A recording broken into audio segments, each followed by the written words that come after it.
రవి గారు ఇప్పుడు బాలకృష్ణ సినిమా అంటే మీకు ఎదురైన మోస్ట్ ఛాలెంజ్ ఏంటిది, ఎక్సైట్మెంట్ ఏంటి? ఎగ్జైట్మెంట్ అంటే చిరంజీవి గారితో వాల్తేరు గారు లాంటి హ్యూజ్ సక్సెస్ తర్వాత మళ్ళీ బాలకృష్ణ గారితో సినిమా రావటం అనేది ఒక డైరెక్టర్గా సూపర్ కిక్. అది మళ్ళీ చెప్పాలి కదా నేను. సో సూపర్ కిక్ అనమాట.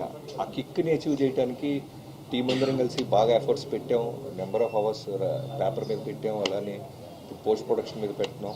సినిమా డే బై డే ఆర్ఆర్తో జరుగుతున్న గ్రోత్ కానివ్వచ్చు, ఫైనల్ మిక్సింగ్ కానివ్వచ్చు, చూస్తున్నప్పుడు ఎప్పుడు జాన్ 12 వస్తుందా అని అంత ఒక అడ్రినల్ రష్ మా అందరికీ పంప్ అవుతుంది. So waiting. మరి ఈయన అడిగారు కదా, మామూలుగా ఇప్పుడు ఒక బాలకృష్ణ గారి సినిమా, బాబీ గారు వాల్తేరు గారు అయితే తీసిన సినిమా నుంచి మీరేం ఎక్స్పెక్ట్ చేస్తున్నారు మీడియాగా?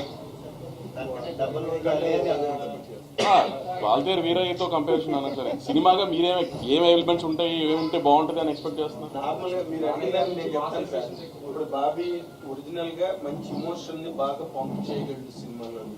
అండ్ ఆ ఇమోషన్ బ్యాలెన్స్ చేయడం, సెంటిమెంట్ కానీ యాక్షన్ కానీ ఎనీథింగ్. అది బాలకృష్ణ గారికి ఒక డోస్ ఎక్కువ ఉంటుంది నార్మల్గా ఆయన సినిమాల్లోని. దాని మీద బాగా వర్కౌట్ చేసి దాన్ని బాగా ప్రజెంట్ చేసినట్టుగా మాకు అనిపించింది ఆ విజువల్స్లో. నాకు పర్సనల్గా అనిపించింది ఈ 100% must have done a bit more work on that. ఆ ఎమోషనల్ గ్యాప్ని బాగా అడ్వాంటేజ్ తీసుకోవడానికి అది అనిపించింది. 100% ఇట్ విల్ పే, బాబీకి పే చేస్తుందని అనిపించింది. అంటే ట్రైన్ లాపడం, బస్సు లాపడం కాకుండా ఇంకేమైనా ఎక్స్ట్రా ఇంకేమైనా తీసుకెళ్ళారా?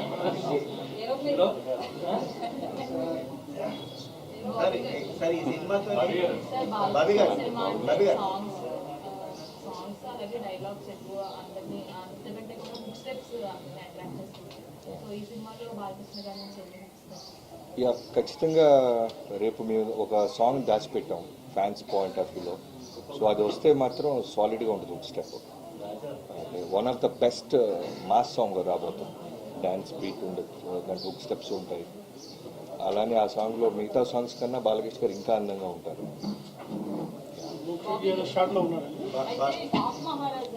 బాలకృష్ణ గారి మ్యూజిక్ ఎంతవరకు కరెక్ట్ అనుకుంటున్నారు? ఎందుకంటే ఆయన ఇప్పుడు ప్లస్ ఒక నేమ్ ఉన్న వ్యక్తి, లెజెండరీ.